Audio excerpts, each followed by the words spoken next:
बच्चों good morning. आइए आज आपको नए चैप्टर की ओर ले चलते हैं। बच्चों अभी तक मैंने आपको 4 टेंस पढ़ाए हैं, present indefinite, present continuous, present perfect tense और प्रेजेंट परफेक्ट कंटीन्यूअस। अब इन चारों टेंस का हम एक्टिव वॉइस से पैसिव वॉइस बनाना सीखेंगे। तो देखिए बच्चों, वॉइस मीन्स होता है watch. Voice means watch. Voice को आवाज भी कहते हैं। वॉइस मीन्स आवाज। और इसकी हिंदी जो ग्रामर की भाषा में है वो है वॉच। तो बच्चों मैं थोड़ा शॉर्ट में ही बता पाऊंगा क्योंकि वीडियो में एक सीमा होती है समय की। तो मैं बता दूं कि वॉइस 2 प्रकार के होते हैं। एक तो एक्टिव वॉइस जिसको हिंदी में कहते हैं कर्तृवाच।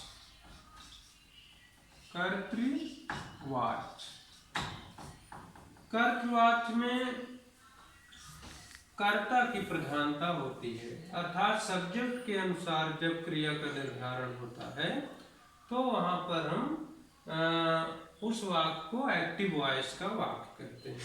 ठीक है, इसमें क्या होता है, जो सब्जेक्ट होता है, सब्जेक्ट की प्रधानता होती है, सब्जेक्ट की प्रधानता। ठीक है, लेकिन जो पैसिव वॉइस होता है, पैसिव वॉइस में कर्मवाच। पैसिव वॉइस क्या है? देखिए बच्चों, पैसिव का वैसे अर्थ होता है निष्क्रिय होना। एक्टिव मीन्स सक्रिय और पैसिव मीन्स निष्क्रिय। अब यहाँ सक्रिय और निष्क्रिय का क्या मतलब है?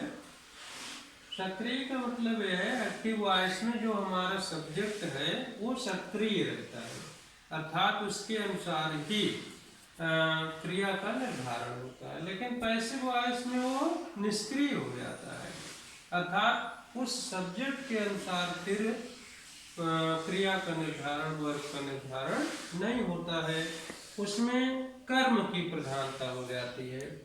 देखिए, तो इसमें क्या होगा, ऑब्जेक्ट की प्रधानता होगी, अर्थात ऑब्जेक्ट के अनुसार अब यहाँ पर क्रिया लगेगी पैसिव वॉइस में। और ऑब्जेक्ट पहले भी आ जाता है, उसे हम बताएंगे। देखिए, हम 2 उदाहरण देते हैं, इस उदाहरण से आप समझ जाएंगे। जैसे मान लीजिए कि है द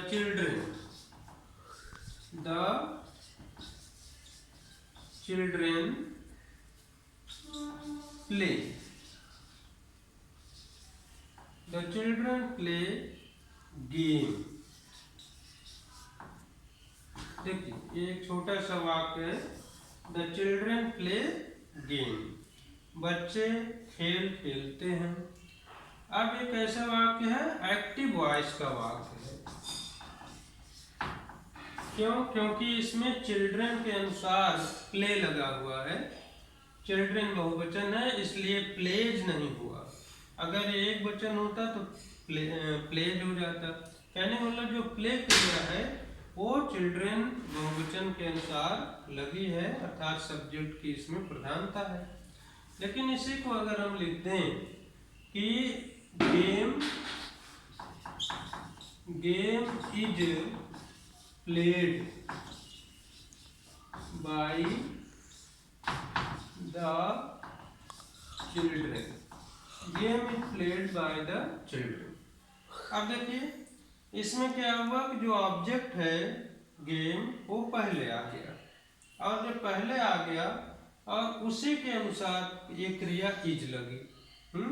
सब्जेक्ट तो चिल्ड्रन है, चिल्ड्रन के अनुसार तो आर होना चाहिए था, लेकिन आर हुआ नहीं। क्यों? क्योंकि ये पैसिव वॉइस का वाक्य है।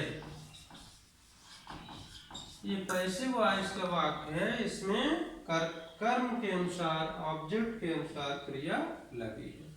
तो बच्चों आप लोग समझ गए होंगे कि एक्टिव वॉइस और पैसिव वॉइस में क्या अंतर है। एक्टिव वॉइस में कर्ता प्रधान होता है, उसके अनुसार क्रिया लगती है, और पैसिव वॉइस में कर्म प्रधान होता है, उसके अनुसार क्रिया लगती है। अब देखिए सवाल यह उठता है कि हम एक्टिव वॉइस से कोई वाक्य हम पैसिव वॉइस में कैसे चेंज करेंगे।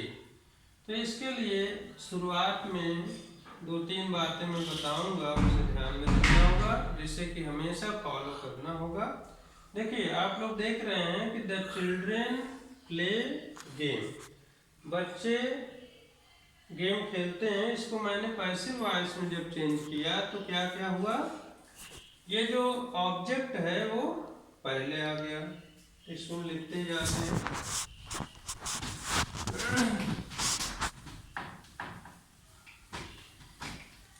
देखिए पहला काम इसमें हुआ है कि ऑब्जेक्ट को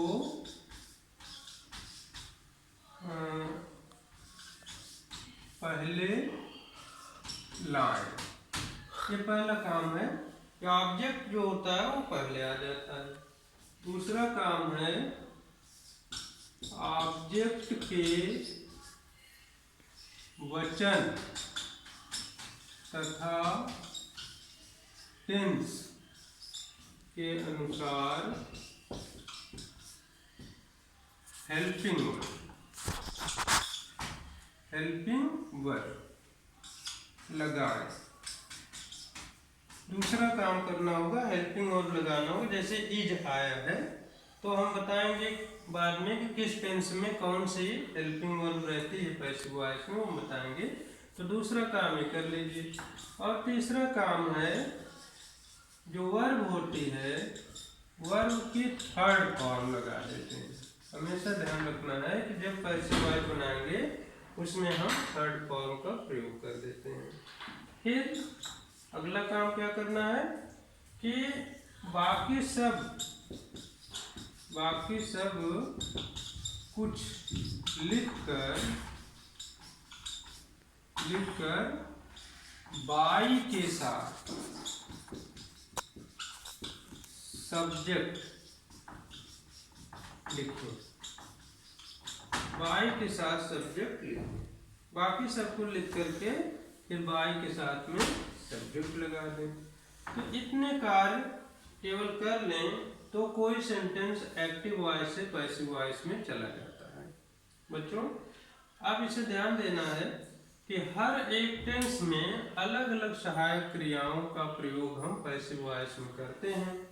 उन्हें हम जान लें तो आराम से हम एक्टिव वॉइस से पैसिव वॉइस में चेंजिंग कर सकते हैं। देखिए तो सबसे पहला टेंस हमारा होगा प्रेजेंट इंडेफिनिट टेंस। प्रेजेंट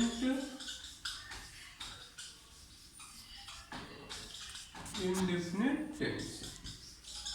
देखिए प्रेजेंट इंडेफिनिट टेंस पहला टेंस है, और इस टेंस को हम जब एक्टिव से पैसिव वॉइस में बदलेंगे इनके वाक्यों को, तो उसमें हम ऑब्जेक्ट के अनुसार इज, एम, आर का प्रयोग करते हैं। इसमें जो हेल्पिंग वर्ब रहती है, हेल्पिंग वर्ब, इसी पर ध्यान देना है कि हेल्पिंग वर्ब किस टेंस में कौन सी आएगी। तो इसमें जो हेल्पिंग वर्ब होती है वो इज, एम, आर। अब इज कहाँ लगेगा, एम कहाँ लगेगा, आर कहाँ लगेगा, ये ऑब्जेक्ट के नंबर पर डिपेंड करेगा। देखिए जैसे उदाहरण के लिए Hari flies a kite. Hari flies a kite, Hari पतंग उड़ाता है। देख रहे हैं। अब इसमें जो ऑब्जेक्ट होगा उसको हम पहले लाएंगे। ये काइट पहले आ गया। अब चूंकि ये काइट एक वचन है, सिंगुलर नंबर है, इसलिए इसमें इज लगा देंगे। ये काइट इज। अब फ्लाई का थर्ड फॉर्म फ्लोन, और फिर बाय हरी। तो इस तरह से हम एक्टिव वॉइस के वाक्य को पैसिव वॉइस में चेंज करेंगे। बच्चों ध्यान दीजिए कि अगर कोई नेगेटिव सेंटेंस हो तो हम क्या करेंगे, जो इज एंड आर है उसके बाद नॉट लगा देंगे। जैसे उदाहरण के लिए the monkey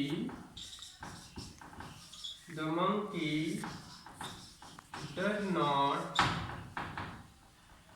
eat, the monkey does not eat bananas, the monkey does not eat bananas, बंदर केले नहीं खाता है, मान लीजिए। तो इसका अब हमें पैसिव वॉइस बनाना है। तो पैसिव वॉइस में जब हम इसको लाएंगे तो पहले बनानास को लाएंगे, बनानास। अब चूंकि बहुवचन है तो आर लगाएंगे, और अगर डज नॉट है तो इसमें हम नॉट भी लगा देंगे। तो बनानास और नॉट। अब ईट का third form, eaten by the monkey. तो इस तरह बच्चों अगर नॉट रहे वाक्य में, डज नॉट, डू नॉट, तो हम इज एम आर के बाद भी नॉट का प्रयोग करेंगे। और इसी तरह से अगर डू डज सबसे पहले लगा हुआ है अर्थात इंट्रोगेटिव सेंटेंस है, तो उसको हम इज एम आर को भी पहले कर देंगे, तो हमारा वो इंट्रोगेटिव सेंटेंस का भी बन जाएगा। देखिए उदाहरण के लिए जैसे do you know him, do you know him, क्या तुम उसे जानते हो। ये एक्टिव वॉइस का वाक्य है, डू यू नो हिम। अब यहाँ हिम को हम पहले लाएंगे, तो हिम चूंकि ऑब्जेक्टिव केस है, इसे सब्जेक्टिव केस में लेना पड़ेगा। ही इज नहीं सॉरी, पहले इज लगा देंगे इसको, is he known by you, is he known by. तो बच्चों देखिए इस तरह से इंट्रोगेटिव सेंटेंस का भी हम कर लेते हैं, लेकिन इंट्रोगेटिव सेंटेंस थोड़ा और समझाना होगा, इसलिए उसे हम अगले वीडियो में बनाएंगे। अभी इतना समझिए और जो हम देंगे होमवर्क उसे करिए। Thank you.